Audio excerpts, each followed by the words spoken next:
Del Santo Evangelio según San Lucas. Gloria a ti, Señor.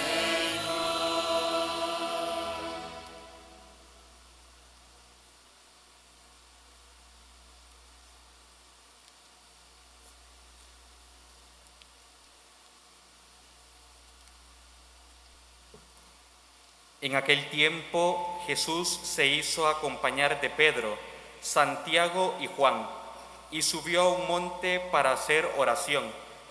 Mientras oraba, su rostro cambió de aspecto, y sus vestiduras se hicieron blancas y relampagueantes. De pronto aparecieron conversando con él dos personajes, rodeados de esplendor. Eran Moisés y Elías, y hablaban de la muerte que le esperaba en Jerusalén.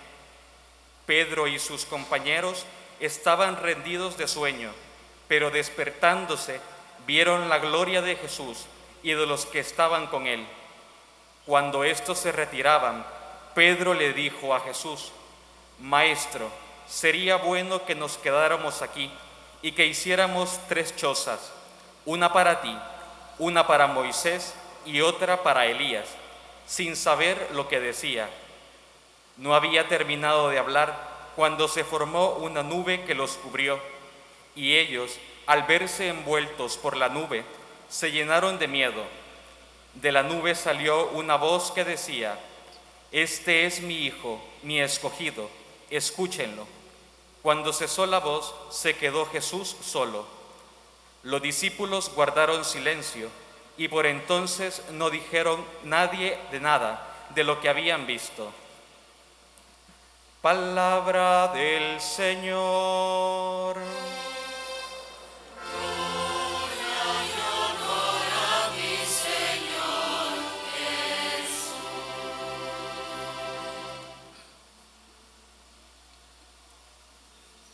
Ante todo, quiero expresar una palabra de felicitación muy sincera, muy de corazón. Felicitarles por su fe, felicitarles por estar celebrando la fiesta del Divino Salvador del mundo, dichosamente patrona de esta nación que lleva su nombre.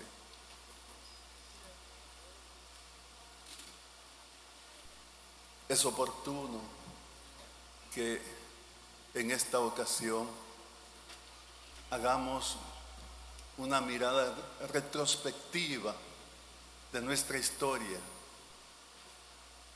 Vivimos un momento particular. Hemos cumplido 200 años de independencia y estamos por cumplir 500 de evangelización. El Divino Salvador del mundo ha caminado con este pueblo en medio de tantas dificultades que le ha tocado pasar a este pueblo. Hace 45 años, en la plaza frente a esta catedral, Monseñor Romero celebró la Santa Misa dedicada al Salvador del mundo, patrono de nuestro país. Momento que aprovechó para presentar su segunda carta pastoral llamada La Iglesia, Cuerpo de Cristo en la Historia. En la parte introductiva de esta carta escribió: el Divino Salvador del mundo, titular de nuestra iglesia particular, ilumina como en una Pascua salvadoreña, con el esplendor de su transfiguración, el camino de nuestra historia eclesiástica y nacional. Hasta aquí la citación de nuestro santo. En efecto es así. El Divino Salvador del mundo nos acompaña, nos ilumina, nos protege y nos bendice.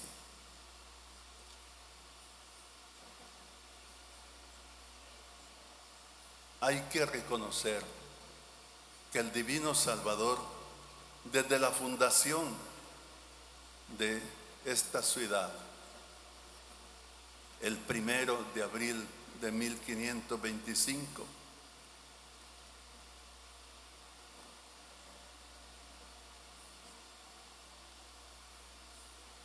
ha estado con nosotros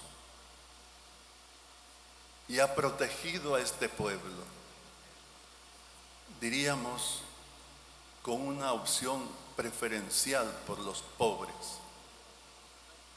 por los débiles, por las víctimas de la historia, sosteniéndoles en su duro caminar. Ha caminado casi 500 años junto a las víctimas de la historia.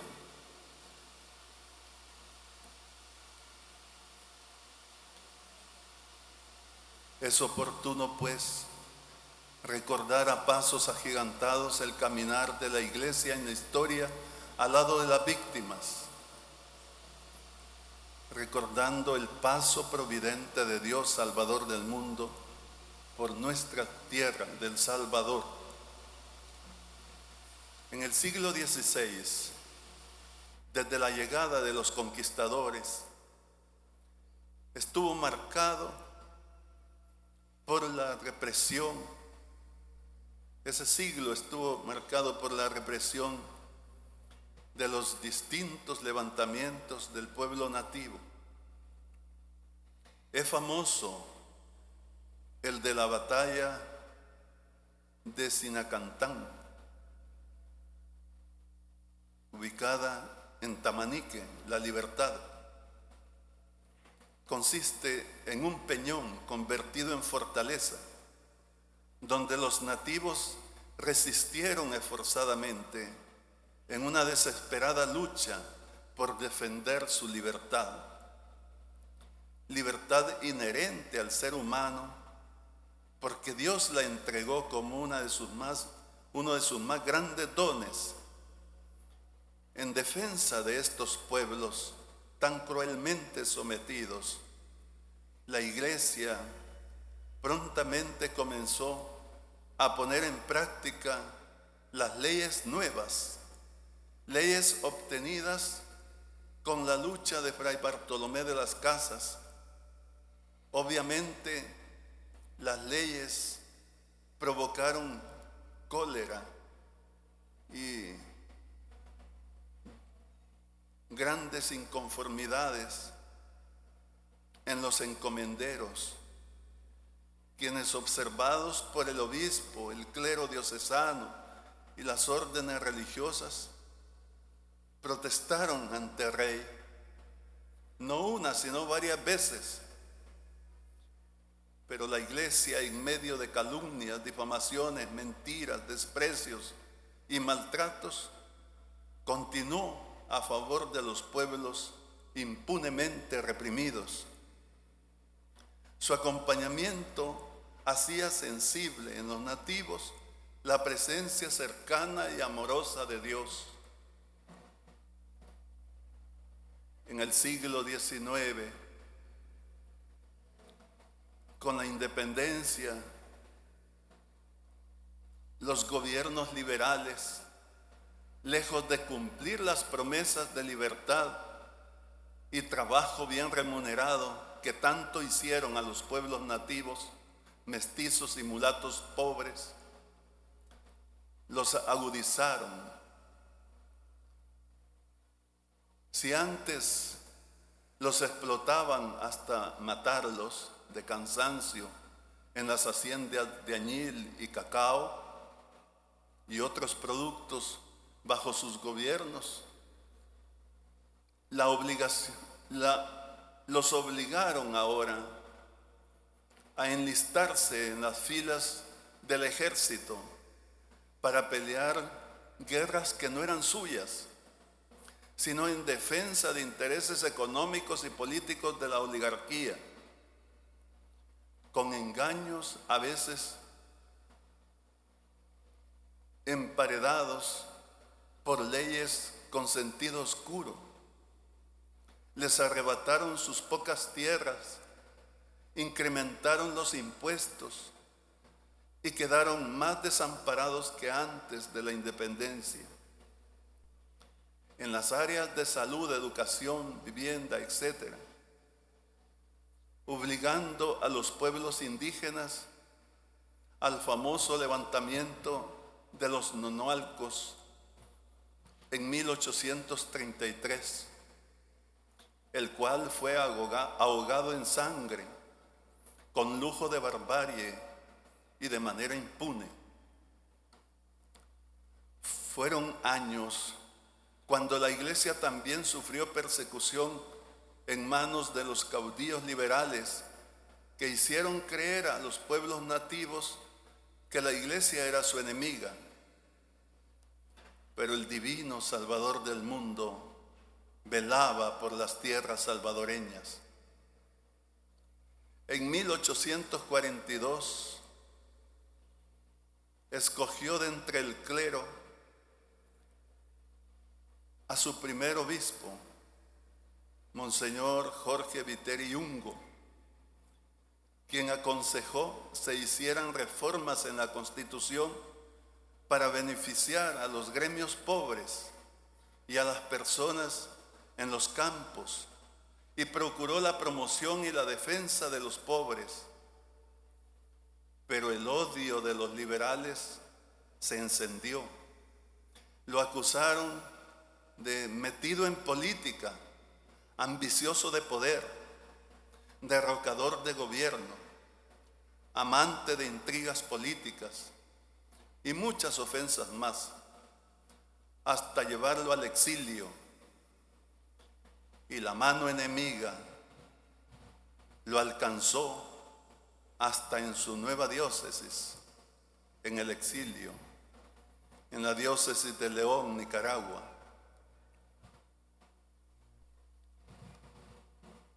Muriendo martirizado. No supieron ver sus enemigos que en la persona de ese joven obispo, el divino Salvador pasaba por tierras salvadoreñas, pidiendo misericordia y beneficio para los favoritos suyos, es decir, para los pobres, víctimas de la historia. Los obispos sucesivos siguieron en la misma lucha de protección a los pobres, pero entre persecuciones y continuos exilios de estos junto a su clero,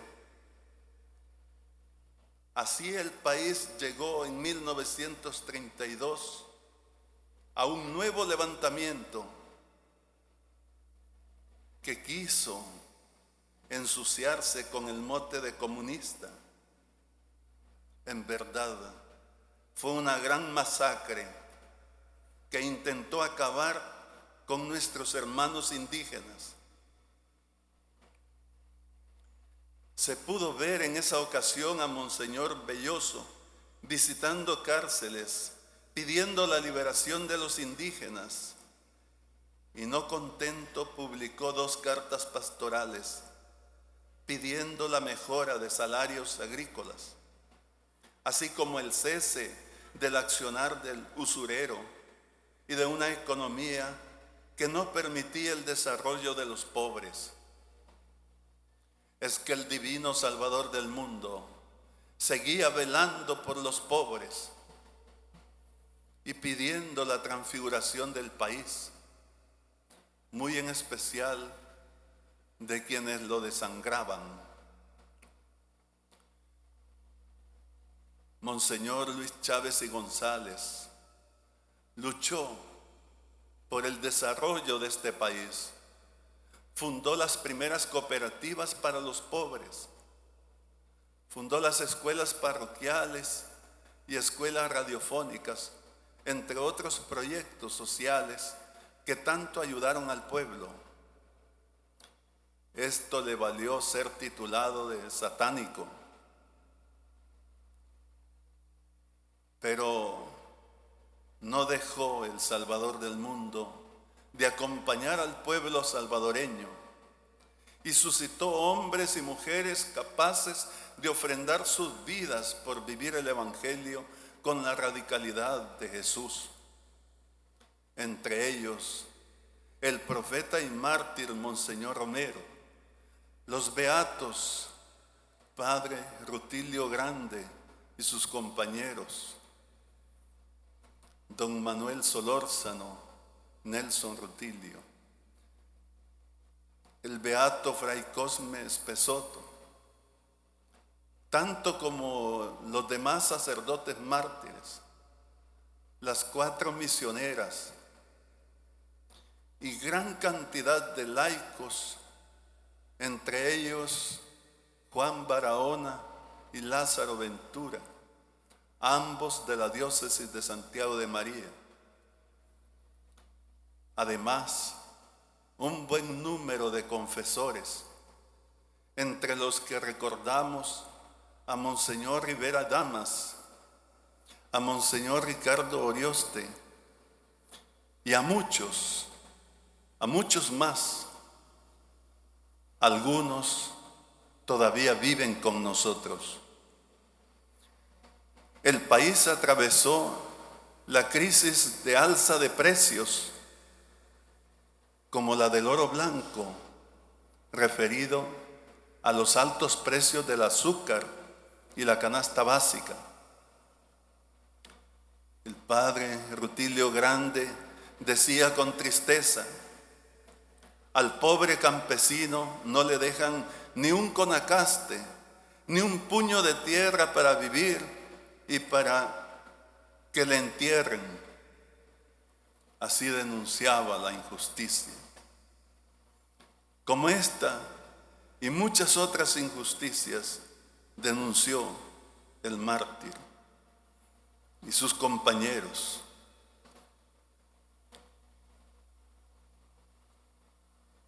El Salvador del mundo, sin embargo, caminaba con su pueblo.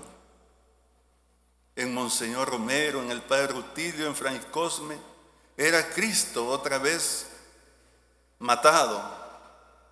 Su sangre fue derramada durante la liturgia eucarística, en el caso de Monseñor Romero, y los otros 2 antes de celebrar la misa.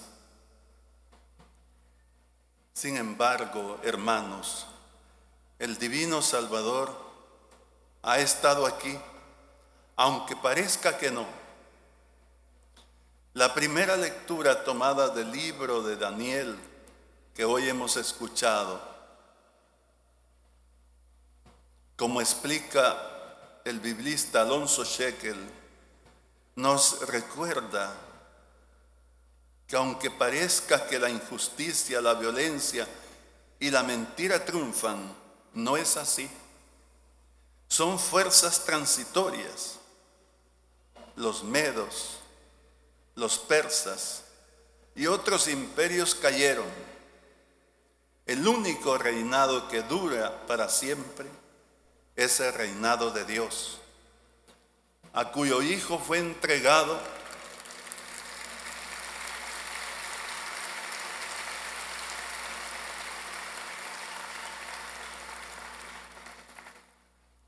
el único reinado que dura para siempre es el reinado de Dios, a cuyo Hijo fue entregado la soberanía y la gloria para siempre.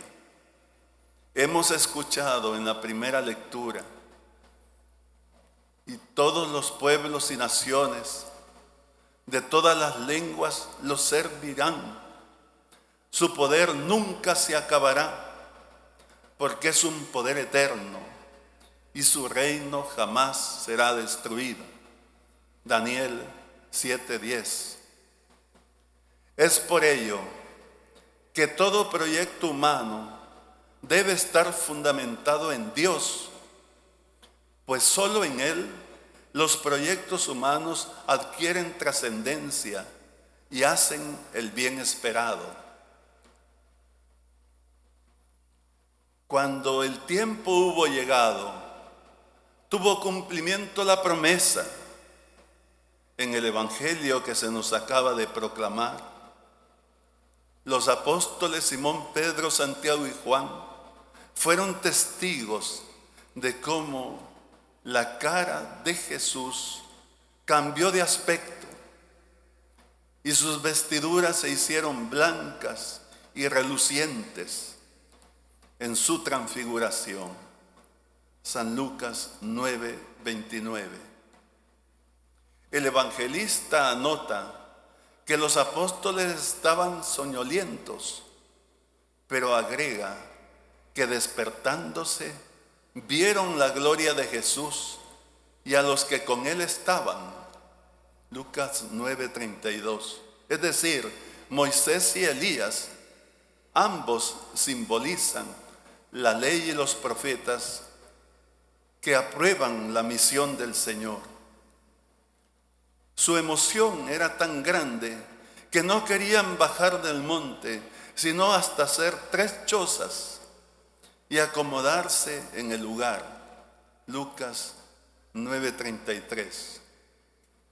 Pero Dios interrumpe su pensamiento y desde el cielo oyeron la voz del Padre: este es mi Hijo, mi escogido, escúchenlo.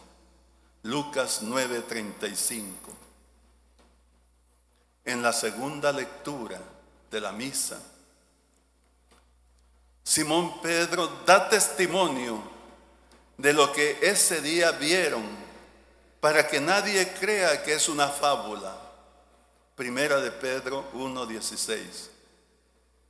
Amadísimos hermanos y hermanas, ahora el Señor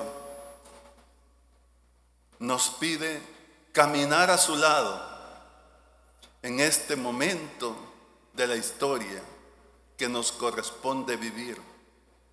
Él nos acompaña, nos invita a vivir salvando la historia y hacer de la historia de pecado una historia de salvación. Nos pide no olvidar que la cruz acabará en triunfo. Por ello se mostró en gloria ante los apóstoles.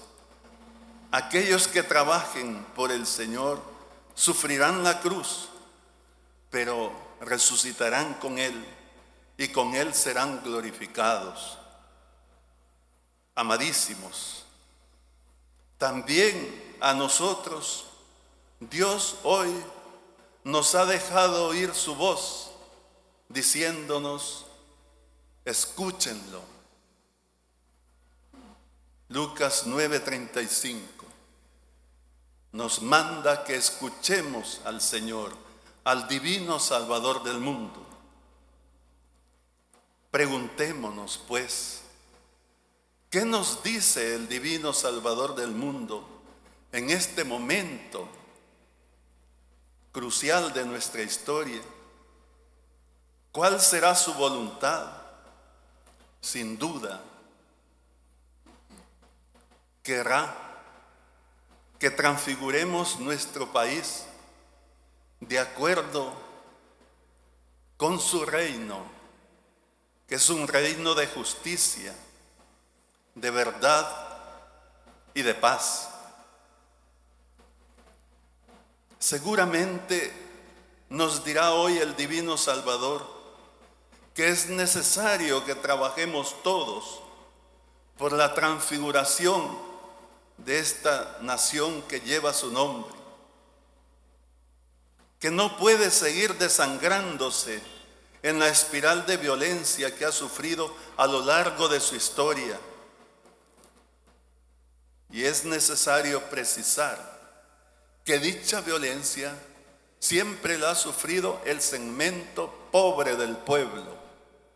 Los pobres del país han sido y todavía son las verdaderas víctimas de tanta injusticia, violencia, extorsión y migración forzada, entre otras.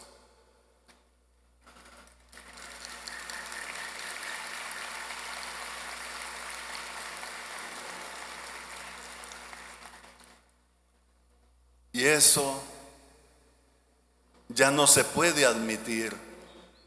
El Salvador tiene derecho a vivir en paz.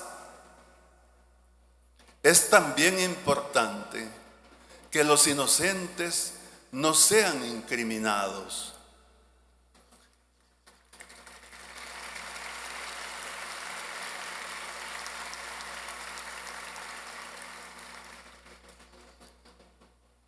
Bien podemos oír la voz del Divino Salvador, amadísimos hermanos, que nos dice que el Salvador debe transfigurarse haciendo justicia a los trabajadores. Debe haber una ley de pensiones justa que verdaderamente defienda los derechos de los trabajadores.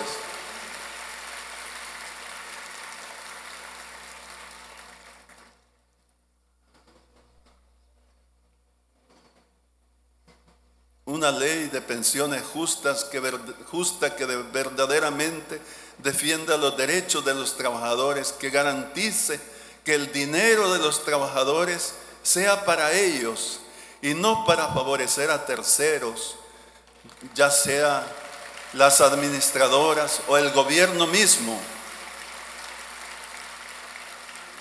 Un sistema previsional que garantice verdaderamente pensión digna para todos los trabajadores.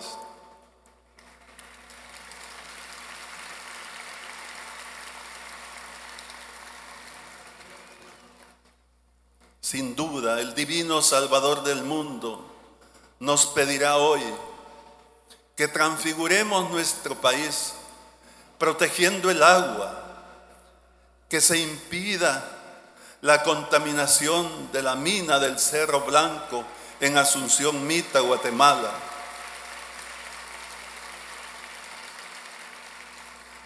Puesto que contaminaría el EMPA y por consiguiente el agua que bebemos, lo cual sería un verdadero atentado contra la salud y la vida de un pueblo.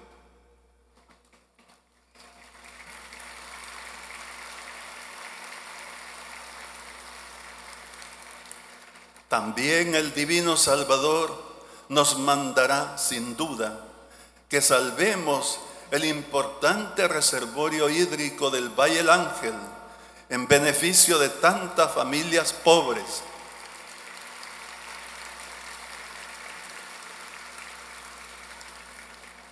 Seguramente nos dirá hoy que todos estamos llamados a trabajar en este país, promoviendo y dignificando a los pobres, o sea, trabajando en beneficio del bien común, promoción de los pobres que conlleve la escucha del clamor de ellos, que claman por la liberación total de la violencia que por siglos le ha desangrado.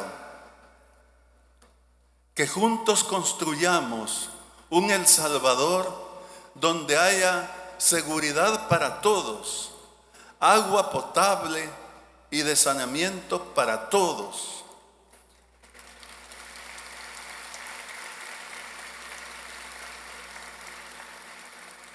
Donde también haya seguridad alimentaria para todos los salvadoreños.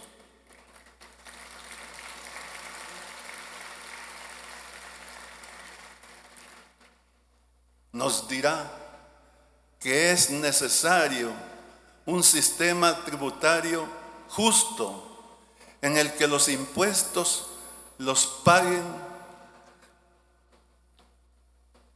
en medida mayor los que más tienen.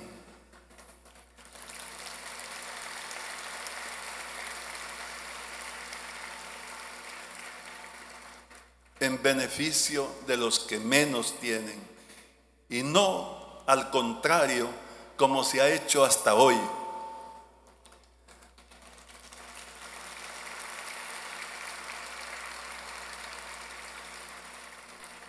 Sin duda el Divino Salvador nos dirá hoy que construyamos una nación en la que haya educación de calidad para todos, salud para todos y trabajo digno para todos.